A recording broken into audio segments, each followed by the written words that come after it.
शांति। अव्यक्त परिवार में आपका स्वागत है। आज है दिन 28। शिव भगवान वाच दुख हरता सुख दाता। ये अव्यक्त इशारे। संपूर्ण पवित्रता व स्वच्छता को धारण करो। पवित्रता के महत्व को जान महान बनो। अभी दृष्टि वृत्ति में पवित्रता को और भी अंडरलाइन करो, लेकिन मूल फाउंडेशन अपने संकल्प को शुद्ध बनाओ, ज्ञान स्वरूप बनाओ, शक्ति स्वरूप बनाओ। तो आपके वाइब्रेशन से, वृत्ति से, शुभ भावना से दूसरे की माया सहज भाग जाएगी। अगर क्यों क्या में जाएंगे तो ना आपकी माया जाएंगी ना दूसरे की जाएंगी।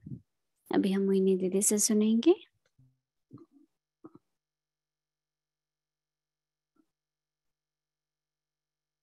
ओम शांति। आज तो बाबा ने हम सभी के श्रेष्ठ भाग्य के बारे में महिमा की। भगवान भाग्य विदाता है और हमारे भाग्य की महिमा करे तो हमें अपने भाग्य के ऊपर कितना फख्र होना चाहिए, नाज होना चाहिए। बाबा ने भाग्य में अविनाशी ज्ञान दिया है। हमारे संबंध सब आपके साथ हैं। जीवन में दैवी गुणों की धारणा है और हर संकल्प, हर पल सेवा करने का सौभाग्य मिला है। ऐसे तो बाबा कहते हैं वर्तमान समय का भाग्य सर्व प्राप्तियों का है। अगर हम प्राप्तियों की लिस्ट बनाएं तो शायद ही कोई ऐसी बात है जो हमें प्राप्त न हुई हो। फिर या तो देखें क्या अप्राप्त है मुझे तो नहीं लगता कुछ अप्राप्त है। तो अपने भाग्य का नाज रखते हुए भाग्य विदाता को निरंतर हम याद रखें।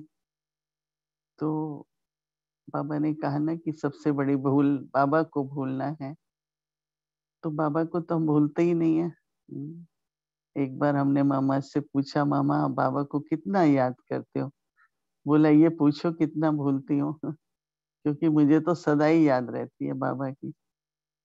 जैसे लौकिक का संबंध होता है, कोई भी संबंध भूलता तो नहीं है ना, ऐसे ही बाबा की याद भी कभी न भूलती है और न भूलनी ही चाहिए।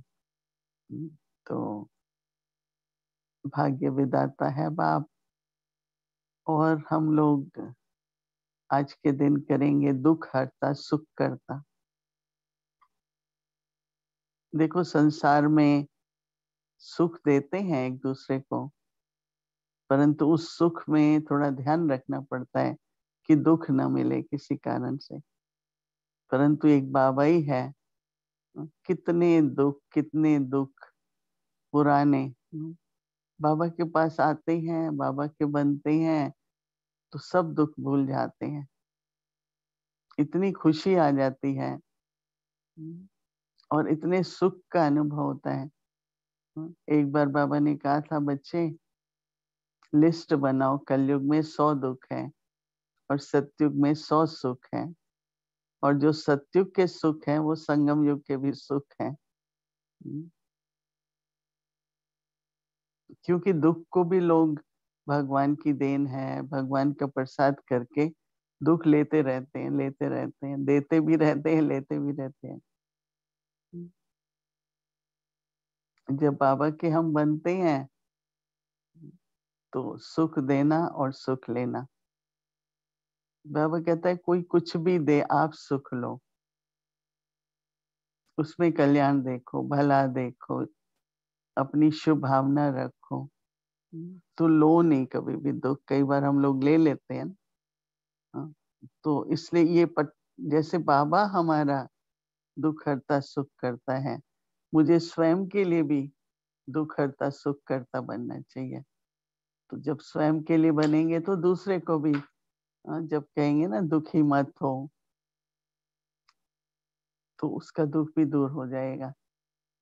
लेकिन अगर हम खुद भी दुखी होते हैं पर किसी को फिर कहेंगे कि दुख मत करो, तो उसको अनुभव नहीं कर सकेंगे।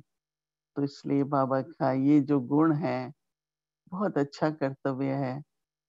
न केवल दुख हरता सुख करता, पर बाबा कहता है कि अभी तो जन्म जन्मांतर के लिए आप लोग जीवन मुक्ति में जाएंगे, सतोगुनी हैं, सतो प्रधान दुनिया में जाएंगे, तो वहां तो दुख का नाम निशान ही नहीं है, न किसी आत्मा से न प्रकृति से।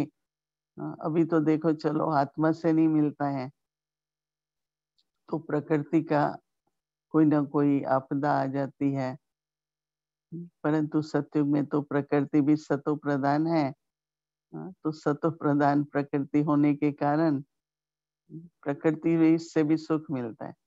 बाबा कहता है कोई गंदगी नहीं होगी, बहुत सुंदर होगा, क्योंकि आत्मा ही सतो प्रधान है। तो प्रकृति भी सतो प्रधान है। तो जब प्रकृति सतो प्रधान है तो सुख ही सुख मिलेगा ना। तो इसलिए बाबा का ये टाइटल हम आप विचार करेंगे, मनन चिंतन करेंगे, प्रैक्टिकल में लाएंगे कि हमको दुख हरता सुख करता बनना है। न हमारे कारण किसी को व्यर्थ संकल्प आए, न हमको व्यर्थ संकल्प आए।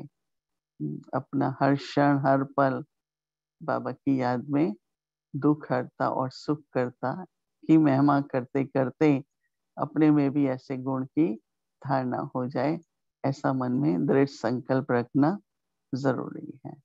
ओम शांति। शिव भगवान वाच, दुख हरता सुखदाता। बाप को सभी बच्चों को खुश करना होता है, क्योंकि बच्चों की खुशी में बाप की खुशी है। उलझना, गिरना, थकना, बुद्धि से भटकना या बाप दादा देख नहीं सकते, क्योंकि स्नेही बच्चे हैं ना। ओम शांति।